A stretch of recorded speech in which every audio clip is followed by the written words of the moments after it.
Good morning, Veronica. How are you? I'm very well. How are you, Donald? I'm fine, thank you. I must say a big thank you for participating in this project, Forgotten Generations. Oh, thank you so much for asking Yeah, me. It's a yeah, real treat. yeah. You've got so much going, and you're such a busy person to take time out. I really appreciate this. Um, Oh, we're going to go straight into it with a few questions, and you just it's just a chat, really, going down memory lane right up to today. yeah, And yeah. yeah, we're Thank just you. going to go straight into it, really. And I'm going to ask you to tell me about your background, your place of birth and, parents, etc. Yeah. Oh, wow. Well, I was born in Kenya, and in a small, tiny place, which is now grown. So, as time has passed, these places are also full now. The population is quite big in Kenya. But when I was a kid, it was a small town, and then in that town was a small village, and it's called Kisii. And in the areas of Kisii, there are very different districts. So every Kenyan will know where I'm from when I say Nyamira, All right. because it's rural Kenya. When you think of the sort of farms, small holdings, and small sort of streams, and people having one or two cows and a few chickens, that was me. It sounds idyllic. That was me. That was my childhood. And Right, okay. growing lots of corn and bananas and a little bit of tea. We didn't get coffee in my area, but we did have a lot of tea. All right. And all those big tea companies, they had their headquarters near there, like Typhoon, Brook All Bonds, right. all of those people. They really, enjoyed the teas and the coffees of Kenya. The big Wow. cash crops, that's what they were, and still are. Right. Yes, indeed, indeed. Yeah. Yeah. So that was an exciting bit of experience in your childhood growing up Oh there. my word, yeah. I mean, it's a great idyllic childhood in that you just had all this space to play and run and just be free. My cousins and I and my sister, we would all just play. It seemed to me we had our chores, right? Like every Well, African child, of course. we all Yeah. had our chores. So we had when I was a small kid, 5, 6 years old, I was collecting firewood for my grandmother. And my grandmother was my carer in the main because my mother was away working. Oh, So my grandmother, like a lot of us, we had this base, the family, the sort of ancestral land, the house, everything was centered around my grandmother and right. the base. So we all grew up around that. So if I speak to my cousins, all of us, we talk about celebrating our heritage, but we also talk about celebrating our grandmother. Oh, that's She fun. was so important to our lives, and she lived to be 104. Really? Yeah, she was an amazing woman. So Veronica, you've got quite a way to go then. I'm trying. Thank you for that youthful comment. I'm trying. Yeah, trying to do well. Yeah, so But you mentioned Kenya is really, people say, where are you from? Because they're not quite sure. They look at me, they're not quite sure. And well, you don't sound Kenyan. And I'm like, okay. Well, I'm not sure whether that's a backhanded compliment or not, right? Yeah. Because how's the Kenyan supposed to sound, Oh, exactly. Yeah. So, we came to England when I was small, 6, 7 years old, when we were sort of, thrown into deepest winter. And I often joke with my friends, even now, my English friends, they'll say, do you want to, when I go and stay with them, do you want a hot water bottle? Because we know what you're like. And I put it firmly in this space where my thermostat was set as a child, and it's 4 degrees higher, right, than any of my friends who are English. And I do not do cold. This is my line, ever. And if I can, I'll escape back to Kenya for the winter, which is my habit. But it's a really important place to me. Fantastic. You say you came to England at 7, I believe you said. Is that right? Was that to join your parents or? Yes, my mother and parents had come ahead. My stepfather had come ahead, and they'd formed, a base and a place to live. And we were in Kent. So we came to live in Kent in those days, and in the 60s, late 60s. And it was it was winter. We arrived in the winter.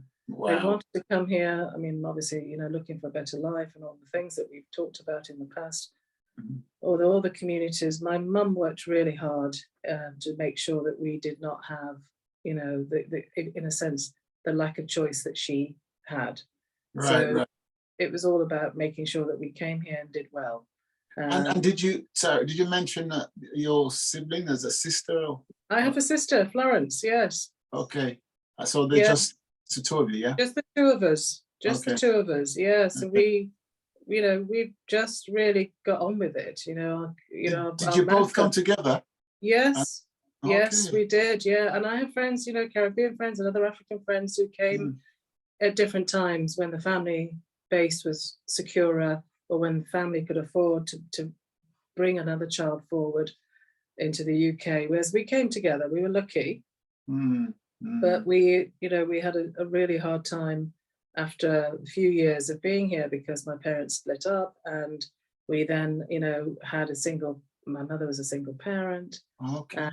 And actually my mother did not read or write. She didn't go to school. Is that right? Yeah, she didn't go to school. She was one of 8 children. The boys were sent to school, but the girls were not. And that was a sort of It was a wouldn't call it. family. It was a financial situation. The boys. It was also the prioritizing of boys over girls. That was the culture where the boys were expected to do well, and the girls, in a sense, were expected to marry well. Has that been stumped out now completely? Yeah, I would say in the educated communities, definitely, it's the push towards school. It's the push towards education and educating girls across Africa. This is still a problem, as it Right. is across a lot of, other countries, including Indeed. India. Yeah. You have to get these girls educated, and the girls will then transform the rest of the community.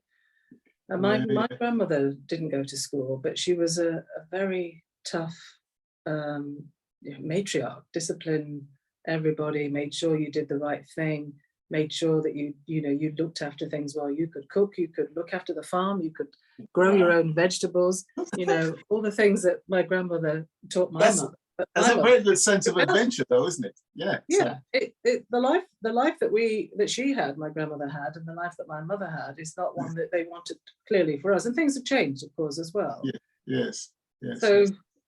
the opportunity to move to another country was extreme, and my mother was the only one in all of the 8 children that did that. Is that right? Yes. So, what encouraged your mother to do that then? She just had this in her. She had this motivation in her. She wanted things to be different. She was Okay. adventurous, and she was also probably forward thinking for that family, at that time, because also she Yeah. had brothers. She could see what the brothers were doing, Okay. and they were traveling. So she had Oh, one that was actually the commissioner of police for Kenya, for the president at that all time. right. And then she had the other who was the head of fisheries. So he was out in Japan and traveling and studying. All And right. another So, cousin that was, heading up forestry. So he came to the UK. Both my, uncles and cousins then came to the UK to study, to look at policing habits, for example, to learn about forestry and going to Canada and things like this. So it was in the family, but it wasn't belonging right. to the girls. Yes. Yes. So, what So was your experience like then in terms of schooling when you came to this country? Because I know there well, was a transformation from, say, 7 when you left that warmth of Africa, yeah, Kenya, and you that. know, But when I think back to it, it was mixed. I mean, it was a bit of a shock, frankly. So, yeah, well, yeah, you know, yeah, absolutely. so I think I spent the first year, if not 2, somewhat, yeah, in this sort of shocked state. One, I was freezing, so I hated that. I really did not like arriving in December to snow. I've never seen snow, so it's Oh all my that stuff. goodness. Wow. I was really quite amazed by it, and I loved it because it was different. But after I got used to it, I really did not like it. And I think that's probably why I still do not like winter. I can cope with winter for 3 weeks, maybe maximum 4, and then I'm itching to get warm, right? But when I came to school, the whole thing was really different. I was in a routine that was different. The education system was different. And I had people telling me that I needed to do things in a particular way. I did not know those ways. You know, I was worried. I was probably slightly, you know, in shock of learning new things that I didn't understand why I needed to learn them.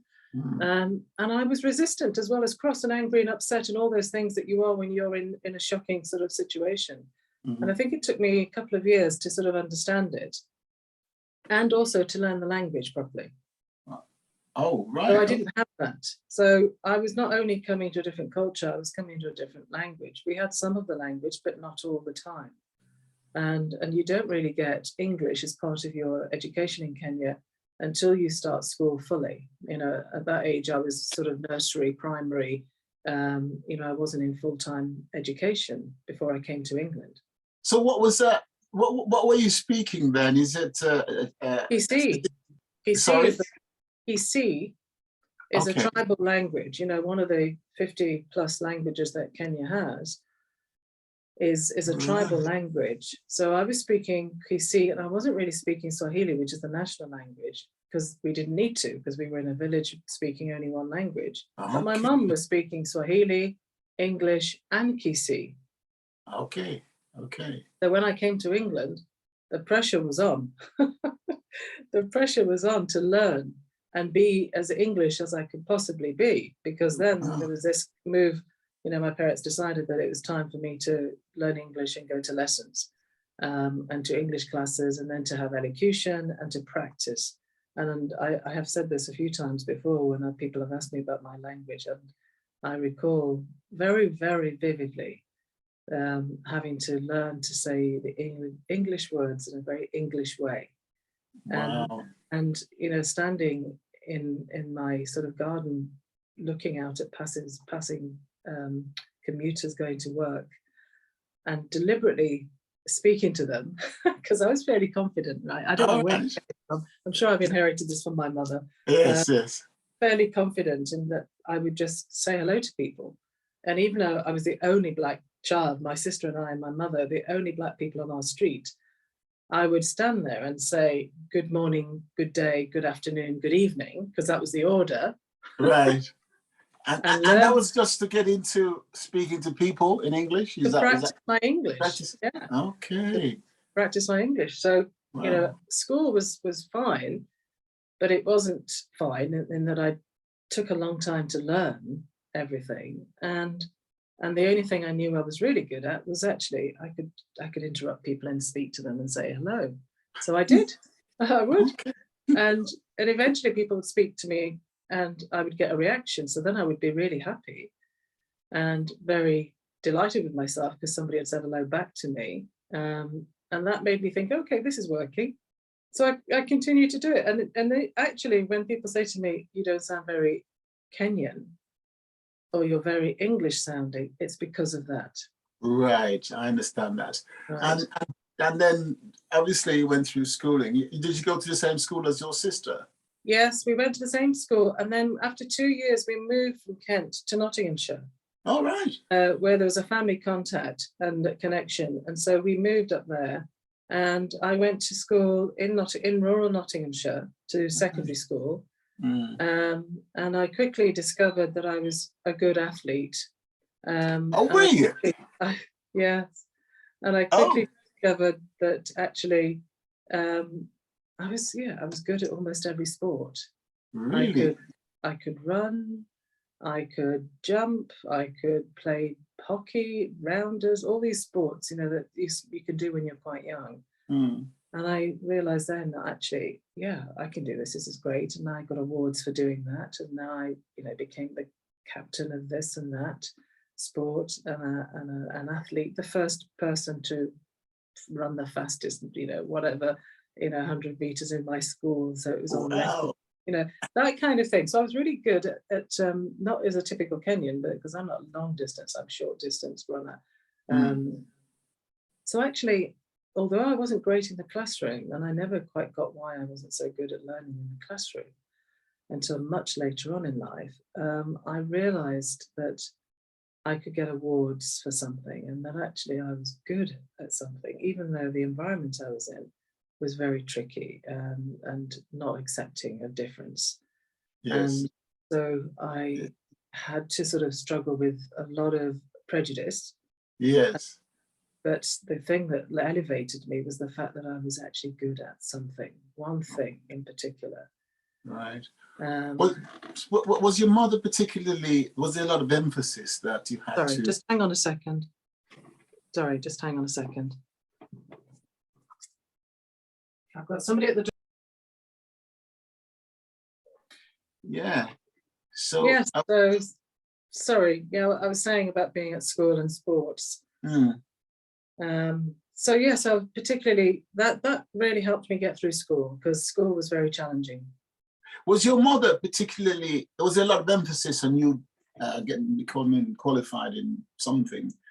You know? Yes, yeah, I mean, not, this isn't sort of a typical story in a sense, because my mother, who couldn't read and write, was embarrassed by the fact she couldn't read and write. And even though she tried hard to try and learn and go to lessons, she struggled with it. And her only emphasis was that we went to school. We just had to go to school. Yes. And she knew it was important, but she didn't understand all the things that we were doing at school. So in a way, we were sort of left to get on with it. Okay. And she was struggling with other things in her life at that time. So we were like, okay, let's do it. And because of the differences, and there weren't that many Black families in my school. There were probably 3 others, and not in my year at all. Wow. School. So it was really difficult for us to sort of connect with other families, except for one Caribbean family, Jamaican actually. Yeah. And obviously my auntie, and she was always known as my auntie. And we spent our spare time with them and that family. And we spent Christmases with that family as well. But they were the only ones that we had close by. Auntie Evelyn, as she was, fortunately she died a few years ago, she was a nurse. So she would be the other voice who would say, yes, you've got to do well, carry on, study hard. So we had encouragement, but not in a way at home. We didn't have anything except the Bible at home. There were no books. There was no added anything else in terms of learning. So talking about the Bible, were you church going as well then? Were you? Yeah. Part all of the family. Yeah, all of us. We went 3 times a day on a Sunday school. Three times on a Sunday. Yeah. It was normal for us, right? Yes. And then go to youth meetings at the Methodist, because they had the best youth clubs. So we'd go to the Methodist youth clubs, and a lot of sport in that as well. We were basically kept busy, and we kept ourselves busy. Yes. So it was a bit of a relief, really, to be doing things that we enjoyed. And we weren't really watching that much TV. We were so out there doing everything there was, and volunteering and helping lots of other people. That's great. Did you keep the sport up sort of after school? I did. I kept my sporting activities up, beyond having children. I used to compete. Oh, really? I used to complete playing badminton at weekends and evenings. Oh, my goodness. Badminton as well? Badminton I was really good at, and I loved it because it was something else, until I broke my Achilles, of course. Oh, dear. Something happens, you're lucky to get through any sporting activity without an injury if you're doing Absolutely. Wow. So the sports was really important, and when I left school, I realized that I had very little to show for it. And I left school with 1 O-level, and I thought, this is crazy, and I know I'm able and fit and can do things. I don't understand why I'm not able to do this. So I enrolled myself after a year of working, because we had very little money and I needed cash. So I went to work in a shop as a shop assistant for a year. And I thought I was the richest person on the planet, because I had some money. So what sort of shop was that? It was Millets. Okay. It was camping and army and navy, and it was quite sporty. I thought, yes, I can do this. They go walking, hiking. They sell sporting equipment. So I got this job, and I was very fortunate to have it, because I thought I was lucky to get a job. And I had money in my pocket, and I loved dancing, and so I would buy some smart clothes, and on Saturday night I'd be out at the discos with all my friends. Freedom. I thought I'd made it, Oh my goodness. the background sort of frustration of not having the qualifications to do anything else, because I wasn't Right. a kid. No one said to me one day, you know, you need to learn to do this and then you'll be this, or a doctor or a nurse or anything. I had no Right. encouragement at all at school, and no one pushing me to be something. My mother, you know, was concerned that I went to school and got qualifications, but when I said, you know, this is it, she said, oh, okay, that's a shame. But she, you know, she just thought we'd done better than she had. Right. So she didn't really push us any further than that, except to make sure you've got a good job, you know, and that was the mantra. And so we followed that. But my sister and I, both very bright, but both in exactly the same situation. She'd been put into a remedial class and she thought, this is dreadful. We used to talk about, you know, low expectations around us and people expecting us not to achieve. And Yes. we were going to make sure that we did achieve. Okay. And she enrolled into an art school. She was particularly good at art. And I knew that I was good at other things as well as art. I was interested in human biology and sociology and things like this. So I enrolled at the Further Education College to do that. And after 3 years of retaking my exams, I got my O levels. Wow. And I thought, oh gosh, this is such hard work. You know, I don't know how I did it. And it wasn't until much, much later, which is why I've not mentioned it earlier, that I realized I was severely dyslexic. Is that right? No one at school had picked it up, because in those days no one did, right? No. And so I didn't get that until after I'd then gone on to do what I did next as part of my accidental career, because I never planned my career, as you can hear. I ended up being a social worker, and having studied at university, I was there sitting with my tutor, and one of my tutors said to me one day, you'd be fantastic if only you read a book. Because you're really only read a book. Yes, one of them said that to me, and I was like, okay, that's an insult, you know. Yeah. And then I thought, but he's right. You know. How was it apparent that you had read a book or something, or what?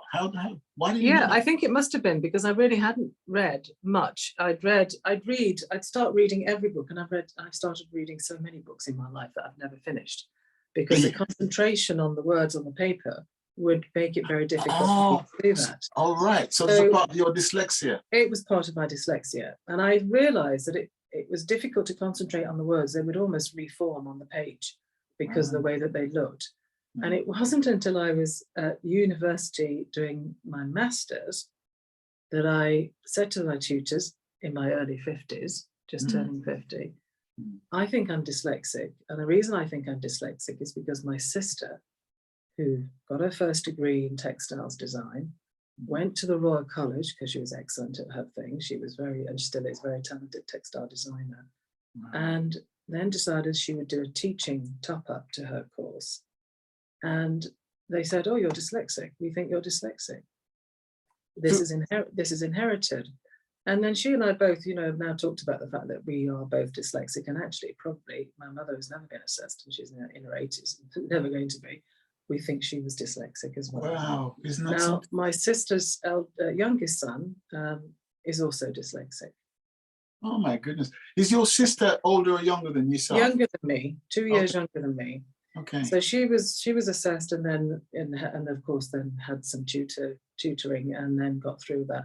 But you know, she's got a first degree. She's got distinctions after her name and various qualifications since then, and she's also teaching a little bit as well. So you know, this is a really tricky journey to have had when I think.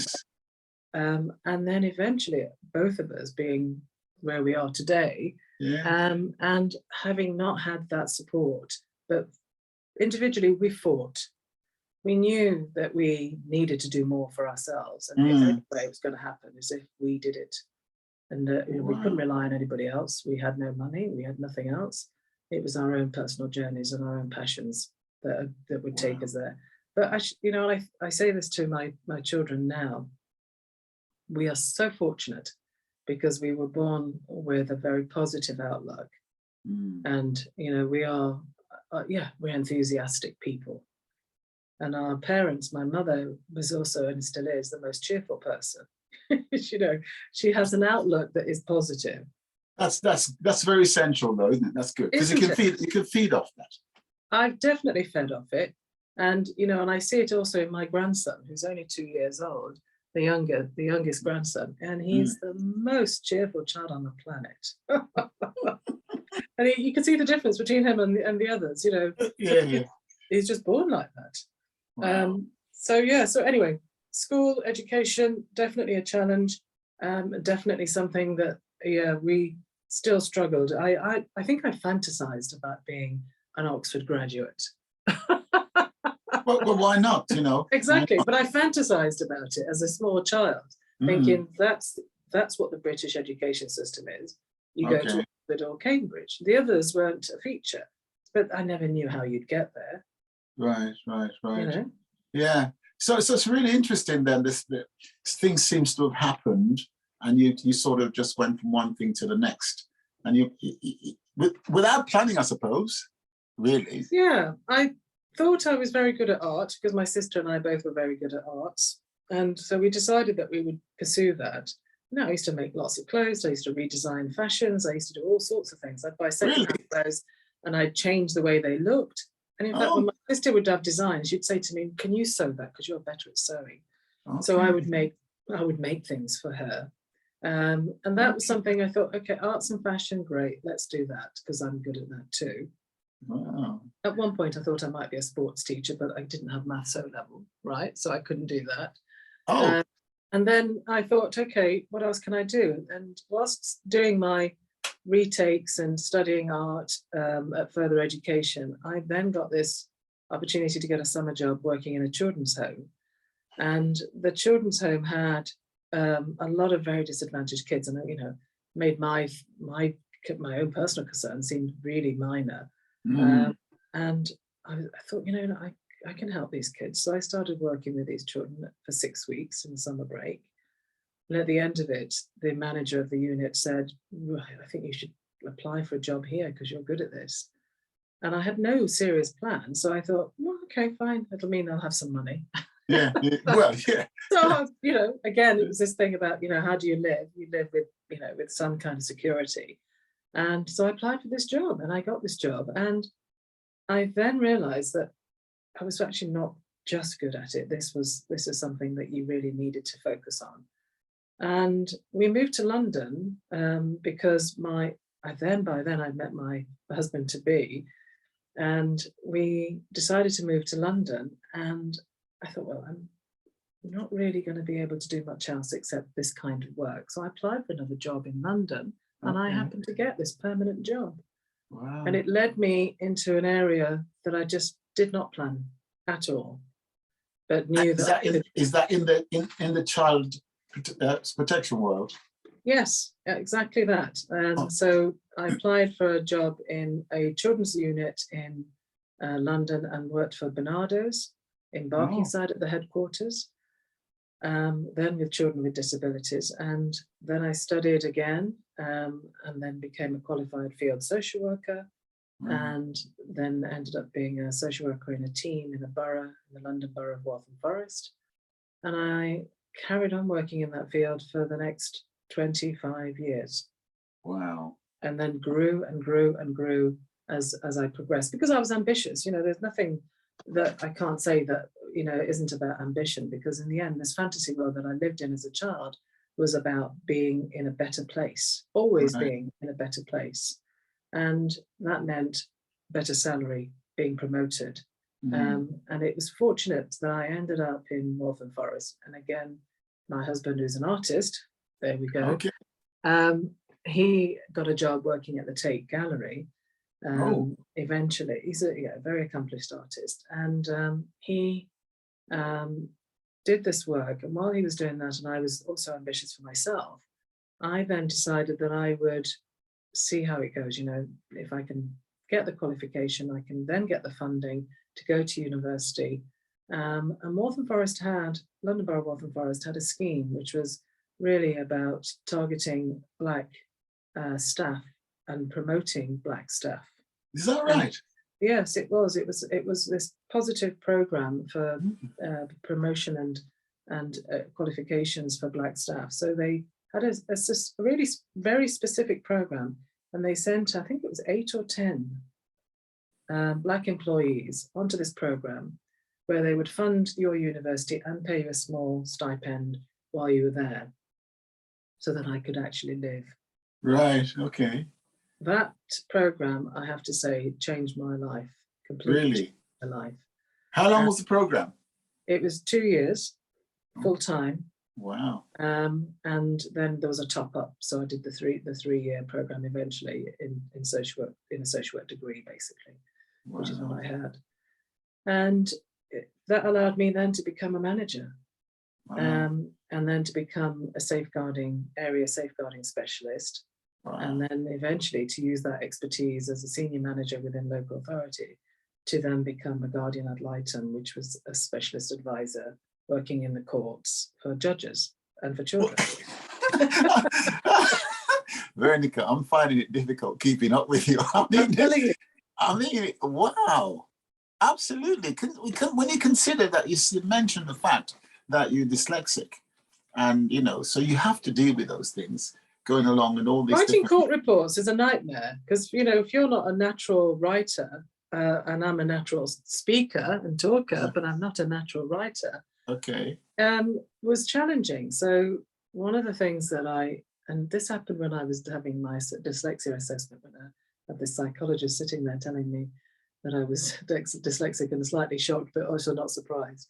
And she said, you've adapted the world to suit your needs. You've done jobs that you know you're good at, that will actually elevate you and that you can then manage better. And I said, actually, that's absolutely right, which is why I work as a coach. I don't work as a writer, right? I'm working in the talking professions. Right. I can do that really well.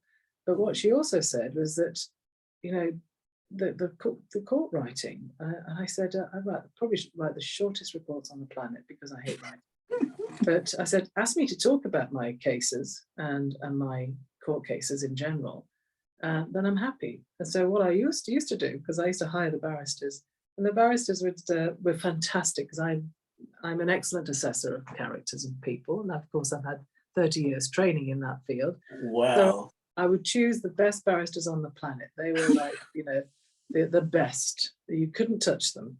And I knew that they were best because I would check with everybody else that they were the best. And then I would say to them, I need you to know everything about this case.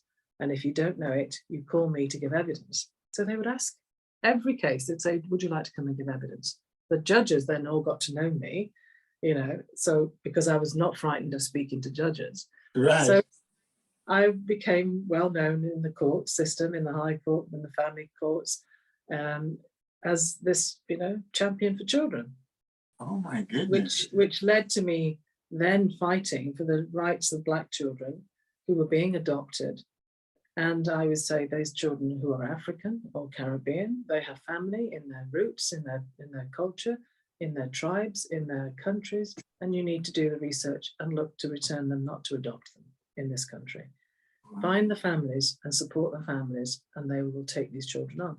So I flew around the world, trying to find original birth families, which I was very good at, and I was succeeding. Wow, that is tremendous. It became a big campaign of mine, and because a lot of the white social workers at that time perhaps had never traveled, perhaps had never been to Africa, and were not keen on the idea of going to Nigeria, to Port Harcourt, because it was a kidnapping area and that kind of thing. And I would say, well, I know somebody that knows somebody, and let's find out, because we use the network as Africans. Indeed. And we can find people, which is what I did.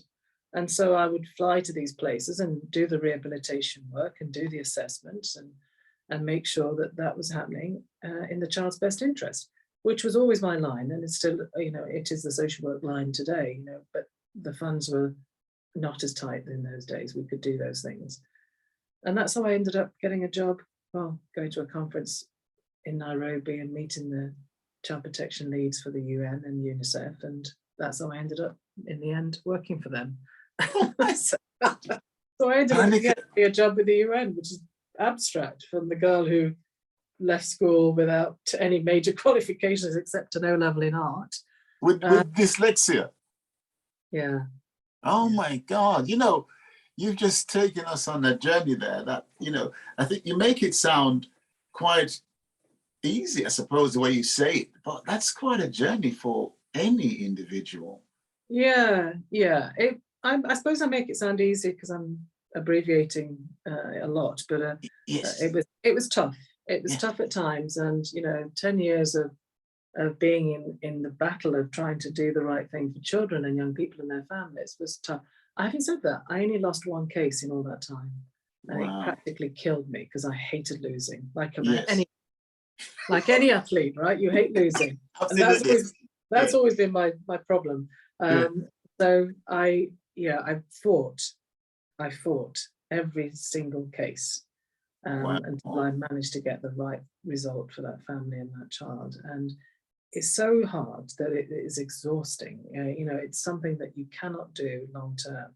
And I knew that when I went to Africa, I could do new different projects. I could work with street pastors. I could work with, homeless communities. I could work with the UN and set up, really well-funded projects assessing children, immunization, feeding programs and education. I could do all those things because I knew how the systems worked in the UK, and I could, transfer some of that into Kenya, which is what I did, and in Ethiopia, in the That's refugee camp. fantastic. So Absolutely. it was a journey. It's not something that happened overnight, and it was definitely challenging, and it was definitely something that you can't do. You can't do it long term, And I, accidentally got into coaching by supporting some of the frontline workers. Um, it's it's interesting.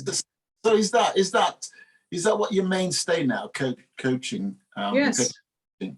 yes. I went back to university, as I said, and qualified as a coach over 2-3 years. Again, slowly learning and training, and being in the right place with the right tutors was fantastic. And Sheffield Hallam University was really, really good university for me. Wow. Just as East London University was for me then, which was North East London Poly when I went there, but East London University is where I did my social work. And Sheffield Hallam, when I moved back to Nottinghamshire, of course, that was the nearest university to me then. And the tutors there were fantastic and really supportive. And even today, I'm still connected to that university after all this time. So, Wow. yeah. So talking about your qualifications then, oh my God, you got such a string of qualifications behind you, considering Well, they left the school with a 1 level and it's a journey, it happened over time. So and working in the world that I work in with people are neurotic about qualifications. So you've got to have a qualification for everything. And I knew that. So I couldn't be standing in front of anyone without the right credentials. And I couldn't be doing the work that I'm doing, which is very personal work with individuals and organizations, without the right qualifications and the right supervisor. Yes. That's the nature of the work. Did you find in your adult years any difficulty being Black and female? Yes. I can't say that I'm saying it straight out. Yes, definitely. But I think what I had, the difficulty I think is one is getting the work, because people don't see you as somebody that is in that profession. I understand. So in the business world, they tend to have a lot of white male coaches because they see men as somehow the right image for business. Yes. And women in general, that's been a journey and a struggle. But being Black, I think I was the first in a lot of organizations. They've said to me, oh, we've never had a Black coach before. Not a Black woman coach for sure. So that's been a challenge. And I know that it's terrible, but George Floyd's death elevated people like me and others. Not suddenly, but I mean, we've been around a long time. We've been, knocking on those doors. But suddenly, it felt sudden that we were being asked if we would come in and have a chat with people, and could we talk to them about the kind of work that we do, and we're included. We were included, and I say we because I set up an online support program for Black women as leaders called Black Women Talking. Oh, really?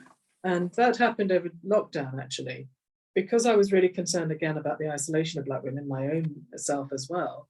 in lockdown who were trying to do their businesses and trying to maintain their own sort of, self-care as well, that I just set it up. I've been talking about it for quite a long time, and talking to others at Nottingham University, actually. And there's another lady there that I spoke to who, she also agreed it was a great idea and supported me in doing it. And I thought, yeah, let's do this. And it's fantastic. It's great, it's great.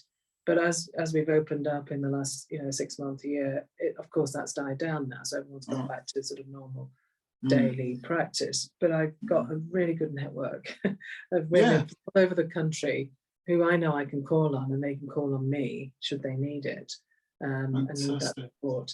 So I think you've got to be creative, and I'm fairly motivated to doing things, getting things done.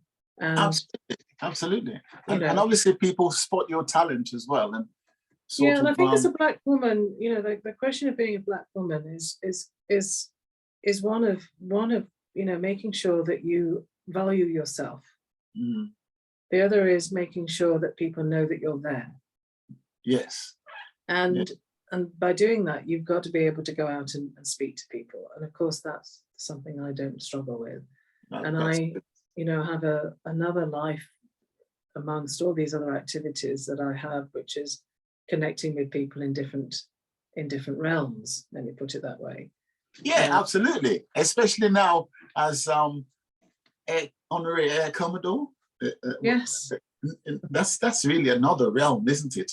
And how did that come about? Well, it's a strange story again, like everything that's happened to me, or maybe I'm in the right environment to allow some of these things to happen. I was appointed as a deputy lieutenant as one of the deputy lieutenants for Sir John Peace, who's the Lord Lieutenant for Nottinghamshire. And interestingly, at that time, I was also doing quite a lot of networking and meeting and supporting the universities in our area.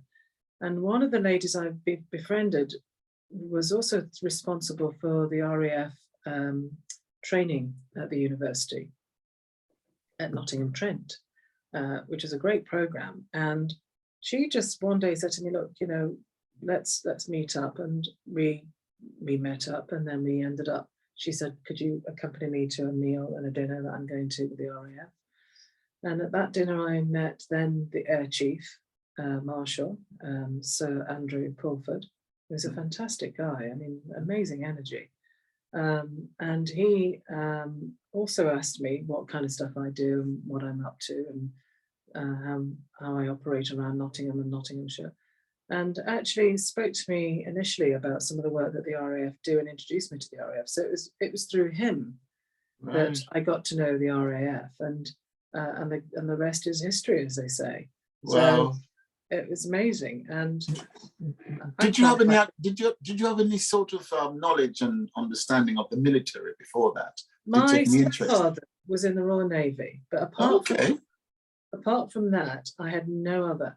Actually, I don't think I have, but my grandfather fought in some of the battles in the Second World War. Is that right? In Kenya, yeah, probably for the British at some point as well. So there's a few things there which I need to find out more about, which I'm trying to research through my cousins.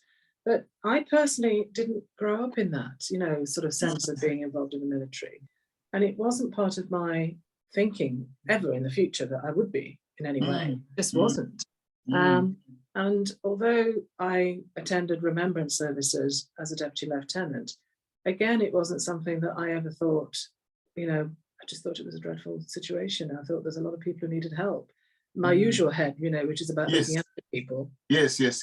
Went into the support of vulnerable people emotionally, mentally. And that's how I knew more about the military, but not from the daily practice of the duties of the military. Yes. And talking about the duties then, how do you find that role as Honorary Commodore? I love it. I love it. I absolutely love it.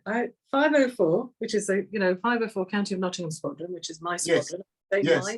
Because I feel as if they're part of my family now. Yes, indeed. Are amazing. They are, they are the drivers, the logistics, the chefs. They've been doing all sorts of things. Supporting COVID. The Queen's funeral. Wow. They've been so busy, and I can't thank them enough for introducing me to the world that they operate in, and also how important their world is to all of us. I really didn't know, and I don't think you can fully appreciate most of this until you're in it. Then, or there's some reason that you need to learn about them. And I've done a lot of engaging with 504 and the county that I live in and wider, because as part of the group of people who are honorary Commodores, we meet, we talk about what's important to our team, our troops, our own squadron. And I'm now able, after 4 years, and it's taken a while because of COVID, of course, to talk more confidently about what the RAF are doing and the important work that they do, and how they engage with communities, how different they've become as well over time. And I didn't even know that there were any black officers in the RAF right until I got there and was able to see them. And it's really, I think, over the last 2-3 years, that is starting to change, that they too are being seen. And yes, absolutely. So I'm delighted that those changes are happening, and I just want to support them in doing that work. Absolutely. And how much of your time does that take, that particular role? It can take up quite a lot if I need to allow that to happen, and sometimes it does. Last week we were doing an engagement piece of work in Leicester, and we were all at the Curry Awards. So the RAF went to that. That was interesting. And again, I don't think I would have just generally gone to that. Absolutely not. Probably not. And I went over to Jersey Camp with the squadron over on the Isle of Wight. So I went through the training exercises that they go through. So I needed to understand more about how they do their training. I was doing some live round shooting. What? So yeah, I was like in full gear, in my greens out there. So yeah, I've done things I just never have imagined. I've been up in a Chinook helicopter. I've learned a lot about the great stuff as well as the difficult, tricky stuff. And of course, I'm involved in charities locally which are looking to support, the military and all those who have now left as well. So we're looking at veterans and how we support the veterans locally. And there are charities, the RAF has its charities, there are local charities, Care After Combat, YMCA, all of these charities, and I'm involved with the YMCA because I'm on their board as well. You must be a great manager of time, because the amount of things that you do, I mean, I don't know how you fit it in this world. Well, it's a nice joke, because my friends who are in the RSPB, which are the birds that really do fly with feathers, and then there's the other, which is the RAF, the other birds that fly without feathers. Yes. Yes. And my friends joke with me regularly about the kind of weird charities that I'm involved with, or the organisations that I'm supporting. And it's really the only reason I do what I do is because I think there's a reason to do it. There's a problem to be solved, and there's an engagement element that will benefit the Black community or benefit society. And if I think it's something I can do and I can do well, I'll do it, but I won't do it forever. Absolutely. And what I see also, from my perspective, is that you're such a role model, for, let's say, young Black, not just women, but also Black men.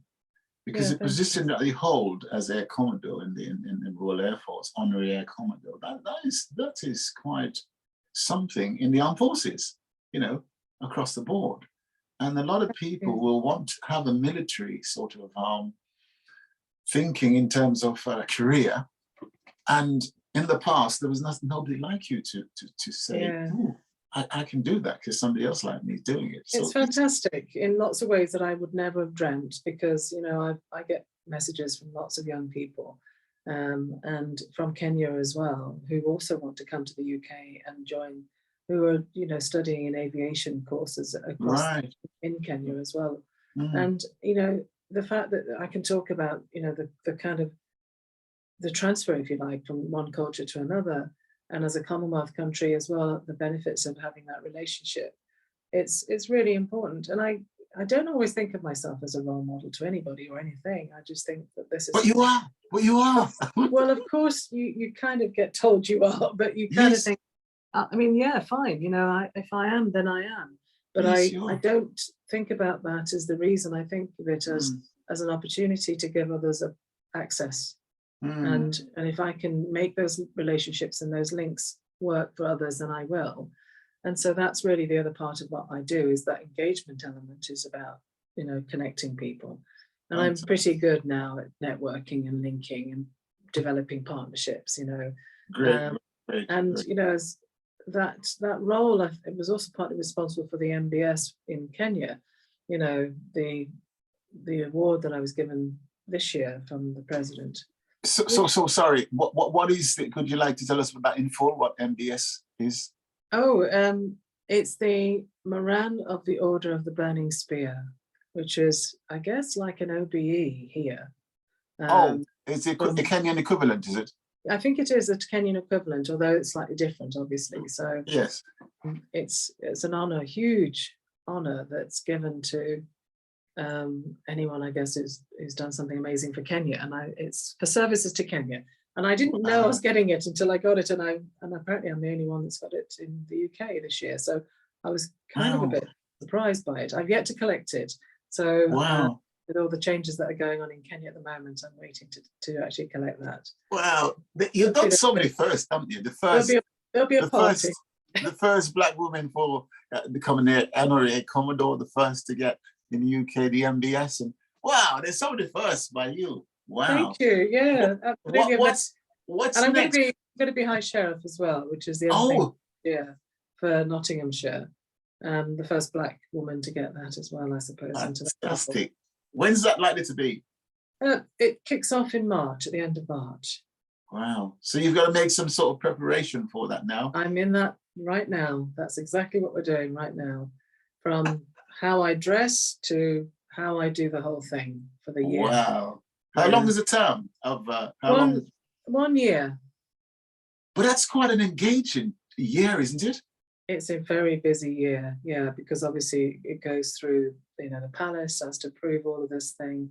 You are there to represent the Queen and the King now, and at the time it was the King, it was the Queen, and then, you know, that may be, you know, very different. Again, you know, we're all learning now because it's a new position for the King, so we don't know what that means for the future, but we are hoping that, you know, that some of the traditions will be maintained. And then, of course, it's the whole year of engaging with the judiciary, because that's major part of the role, actually, and also engaging with communities to support communities. So it's an extension of what I already do to some extent, to be honest, and talking about the work across the board. So I'll be traveling quite a lot. I'll be going into communities that I've never been into. And no doubt, yeah, meeting new and interesting people, which I'm really looking forward to. You're so talented, you know. I mean, it's just amazing, you know. It's a real honor. To be honest, it's just such an honor. When you're asked to do something like that, how would you say no? Because it's such an honor. Absolutely. So I'm really proud to be in this position, in this role, and to be then also, when it happens, to be High Sheriff. And yeah, and of course, like everything, and I said this only yesterday to somebody who was asking me about what I do, and I said, everything I've ever done has never really, it's never really been about it's about me. It's been on the back of helping lots of other people. Fantastic. And to help other people, you can't do it alone, you know, so I've had a lot of support. I have a really good, strong network of support. That's essential, yeah. It's essential. And, you know, when you're out there doing this thing, you can't always, you know, access that support because you're alone as a Black woman, as a Black person. And, you know, it is upon us, the onus is upon us as Black Yes. Black members of the community here in the UK. Yes, And indeed. the community to support each other. So my message Yeah. was actually to all of us to stand up and support each other, because it's a lonely place if you're the only Black. or the only Absolutely, Black. absolutely, absolutely. And on that note, what advice would you have to give to young people, and especially young Black girls, Black boys? I get some good backup. I've said this a lot. Make sure that you connect with people. Don't be shy to speak to somebody about what you want. And if you're still fantasizing, as I was as a 14 and 15-year-old, then use that as a positive thing to motivate yourself to get into the position where you can reach those people. And now you have the internet. We didn't have the internet. We couldn't just message somebody. This morning, somebody called me who I don't even know, went onto my website and wanted to talk to me about the work that I do. Okay. So I get random requests like this. People just contact me, and that's okay. You can do the same to others. You can reach out and connect, and you can turn up in some of these. There are key events that happen in everybody's town, and if you can turn up to some of these key activities, whether it's remembrance services or festivals, you'll meet people who organize these things, and they love talking to young people. Absolutely. And if they don't have time for you that day, then go out and try again. But my message is, do not give up. That's oh my fantastic. word, just do not give up. Fantastic message. Well, you've certainly taken us on the journey, and it's been fantastic. And it's amazing to meet somebody with such energy, from thank where you. But you know what, Donald, it's a treat to meet you, because as I said, we'd never met. We didn't know each other. So I was delighted to meet you and to learn more about your work, especially this project, because it's such a great project. Thank you so much for asking me to be part of this. Well, thank you for agreeing to participate in this, because I feel honored in speaking to you, especially learning all what you've done, because reading about you becoming an Air Commodore was enough for all the different things that you've done. And plan for the future is just fantastic. We need more people like you. It's just lovely. And there are lots of people out there doing great things, and I think this is the problem I have, is that we don't know where they are sometimes. Or we don't know that they're being involved in these great projects, because either the media isn't there covering their story, they're not being interviewed, they're not necessarily being elevated.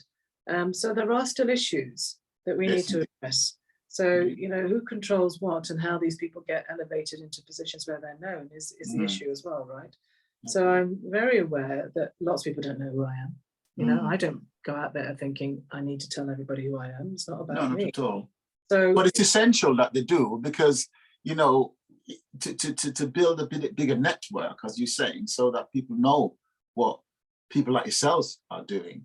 I think we need to build that network and widen it somehow.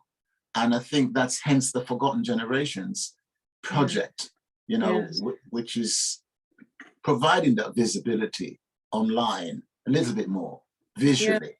And the RAF have really helped me with that. They flew me to Kenya to talk about my work and to meet with others. And that media journey, in a sense, started with the Kenyans saying, we need to say something about our returning daughter of Kenya kind of story. Wow. So, wow. That was amazing to me, because I thought, wow, okay, that was only a year ago. No, I'm not a young wow. So when I thought, whoa, okay. Yeah, the Queen of Kenya. I tend to have a very private world where I work and just get on with it. Yes. So the idea of being out there talking about stuff was weird, but also quite embarrassing. I was like, oh no. But you deserve all of this, because you're doing so much, and it's fantastic, really. And if you can actually encourage, well, I'm sure you do, other people to do what you do, then that's so much beneficial to us all, especially in the Black world, because we've got a world out there that somehow a lot of us are promoted in the wrong light, the guns and the knives and all that sort of thing. And they make it seem that small percentage to be the bigger percentage. So Yes. we need to change Yeah. that narrative. You know? It's got to be normal. It's got to be a normal, not unusual. Yeah. That's the point, isn't it? Mm. So I'm really hoping that, you know, things will change and are on that journey to change, and seriously change, not just skim. Absolutely. You know, Absolutely. not just have a quota or a number, but Yeah. actually put in the support to retain people, which has always been my mantra. Because if you're putting people into positions that they're not used to, other people are not used to seeing them in that, then you need to support them to be there. Indeed. And support them to grow there and support them to be better. Fantastic. Well, Veronica, on that note, it's so fantastic. I have said big thank you again. And, you know, keep up the fantastic work and forward together. And listen, thank you also, and you keep on doing the great work. And I love the backdrop, by the way, the Jamaican flag and the aeroplanes and the helicopters. That's a nice view. Thank you very much. Thank you so much. Thank you so much. Okay, take care. Bye-bye. Bye.